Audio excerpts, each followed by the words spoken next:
Salut la famille, bon, c'était un petit audio aujourd'hui. On est en été 2021, donc tout le monde sait ce qui se passe en ce moment avec la vaccination obligatoire et tout est compté. Donc je ne veux pas vous faire de ça, mais en ce moment c'est le bordel en France déjà et dans la plupart des pays européens. Et donc c'est la merde. Les gens commencent à se faire taper sur la gueule et on va dire que leur perception de la police dite républicaine est en train de changer à vitesse grand V. Donc moi c'était justement pour parler de ça que je voulais faire cet audio. Et je voulais vous dire que quelque part, moi pour moi, de mon point de vue, hein, c'est votre karma qui vous retombe dessus. Bon, je m'explique, hein, je ne vais pas vous laisser comme ça, parce que bon, s'il dit ça comme ça, on peut croire que oui, voilà, le mec, il nous en veut, il veut nous dire... Non, non, non, non, il y a une réflexion derrière ce que je veux dire. Vous vous rappelez au moment des émeutes de quartier. Là, on est reparti très loin derrière. On est reparti vraiment, on est reparti dans les années 2000, même peut-être même un peu avant, parce qu'il y a eu des émeutes aussi avant et tout. Mais vous vous rappelez ces émeutes-là?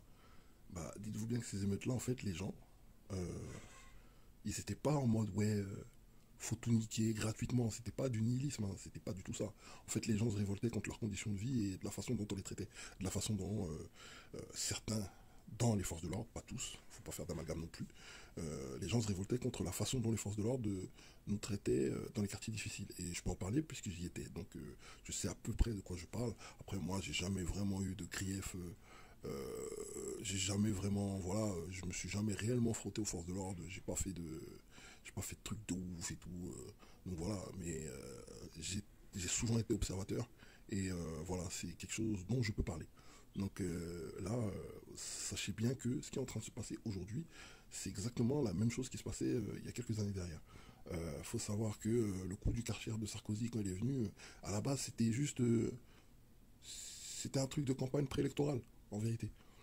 Il voulait se faire mousser, il voulait faire avoir une image d'homme d'État autoritaire et voilà. Et donc il est venu raconter ses conneries et voilà, il s'en est suivi ce qui s'est fait quoi. Et aussi, il faut pas oublier que c'est même pas ça en réalité qui a déclenché les émeutes. Ce qui a déclenché les émeutes, c'est que les forces de l'ordre soient rentrées dans une mosquée. Vous voyez les mosquées à l'époque.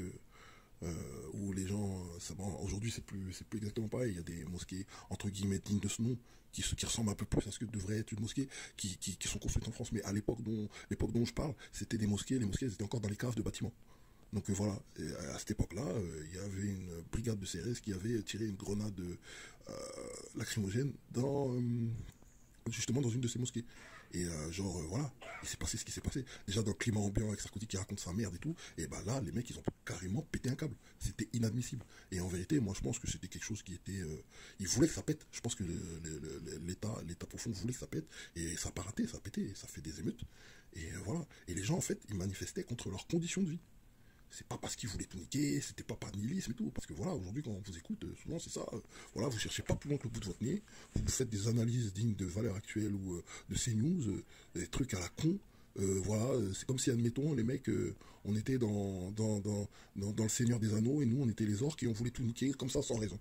Pas de raison valable et tout. Mais arrêtez, ça n'existe pas un monde aussi manichéen que celui de Tolkien. Ça n'existe pas dans la réalité. Dans la réalité, voilà, les gens, ils ont des vies qui se ressemblent plus ou moins, il y en a qui sont plus à l'aise que d'autres, mais en règle générale, tout le monde aspire à la tranquillité et tout le monde veut plus ou moins la paix. Voilà, les gens ils ont envie d'être tranquilles, les gens ils ont envie de manger, être en sécurité, voilà. La pyramide de Maslow, c'est tout. Voilà, arrêtez de croire qu'on n'est pas comme vous, bien voilà. Les seules choses sur lesquelles on est différent, c'est au niveau culturel et voilà, c'est tout en réalité, mais sinon on est pratiquement tous pareils. On est pratiquement tous pareils, sincèrement. Maintenant, voilà, les gens, ils luttaient pour leur dignité. Ils luttaient pour leurs conditions de vie. Parce que voilà, les seuls qui savent à peu près de quoi on parle, c'est les Français de souche qui ont vécu aussi avec nous dans ces quartiers difficiles. Et il y en a toujours là, aujourd'hui, voilà. Eux, ils peuvent vous en parler, ils peuvent vous parler des conditions difficiles, de la façon dont c'est dur d'avoir accès aux services de l'État. Voilà. Après, je dis pas que ouais, c'était une partie de plaisir ou que c'était des enfants de cœur ou quoi que ce soit. Il y avait des enfoirés dans ces quartiers-là, il y a des enfoirés partout. Il y a des enfoirés en col blanc, il y a des enfoirés en jogging basket, il y a des enfoirés, genre, il y en a partout. Donc voilà, on va pas focaliser et faire une généralité sur des enfoirés, alors que en réalité, on cherche le bien de la communauté. Donc voilà, ce qui se passait à ces époques-là, ben voilà, les gens cherchaient leur dignité et on leur tapait sur la gueule et toute l'intelligentsia, tous les journalistes et tout le monde et voilà avec les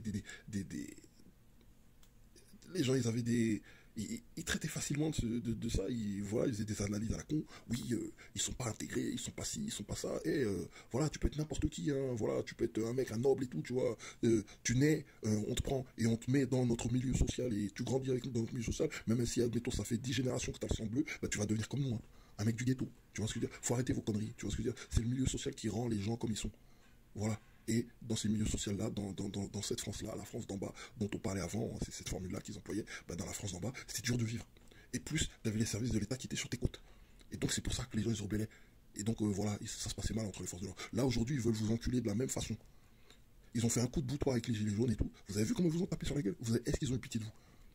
Est-ce qu'ils ont eu pitié de vous? Vous êtes blancs comme eux. Mais ils vous ont niqué vos races. Ils vous ont crevé les yeux, ils vous ont enlevé des mains. Ils en avaient rien à foutre. Et ça, les gilets jaunes, c'était les gens, on va dire, la classe moyenne. Là, maintenant, ils commencent à s'en prendre à tout le monde. Classe moyenne, classe supérieure et tout, avec leur connerie du vaccin et du pass sanitaire. Là, ils s'en prennent à tout le monde.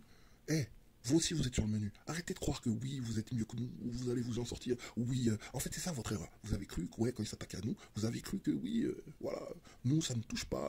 Là, aujourd'hui, vous voyez ce qui est en train de se passer? Vous voyez à quelle sauce vous allez être mangé? Vous voyez que vous êtes dans la sauce, là. Là, maintenant, vous commencez à, oui, la police, elle n'est pas républicaine. Oui, les forces de l'ordre, il y a de la violence policière et tout. Comme si ça datait d'hier.